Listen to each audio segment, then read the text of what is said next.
Hi, this is Shubhro from TechTorial. Today I will show you how to insert a picture in a Microsoft Word document, or how to place a picture in a Word document and replace it in a different way, shape it, or other things what you can do with the picture in a Microsoft Word document.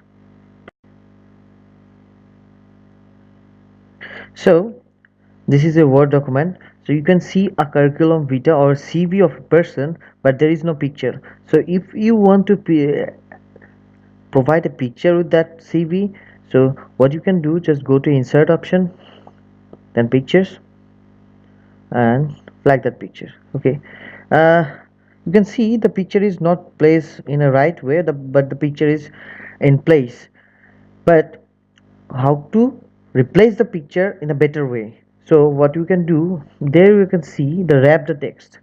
There are a lot of options. So what you can do, choose the right option that suits you, like the behind the text, in front of the text, through the text, and top and bottom of the text, tight. So you can do in that thing. I will use the tight option so that the picture will be in that position. So that, yes, okay. And if you want to resize it, just put your cursor there,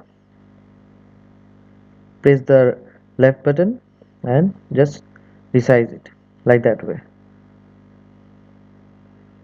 Now the picture is in a shape. So but there are a lot of more options in the picture tools. So if you want to give a shape, like if you want to border the picture, or if you want to give different shapes like that, like that, there are a lot of shapes. So if you want to put the picture in a shape option, so you can put that. But for the CV, you will just make it like the passport size photo.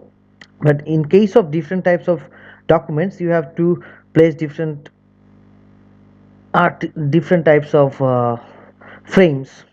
So you can use all of the frames from that. Yes, you can see there's a different frame, that frame. So make sure. So if I want to make that frame visible, I'll put that one and just place it in a way so that the text and other documents are shown. So that's it. That's how you can place the picture, replace the picture, have a frame in the picture, and a lot of things you can do. But if you have the picture in the right place, that will show the viewers that you put the picture in the right way. Okay, so that's how you can do that. So if you have any question, please write in the comment section. I'm Shubhra from TechTorial. Thanks for watching this video, and if you like my channel, please subscribe my channel, and thank you.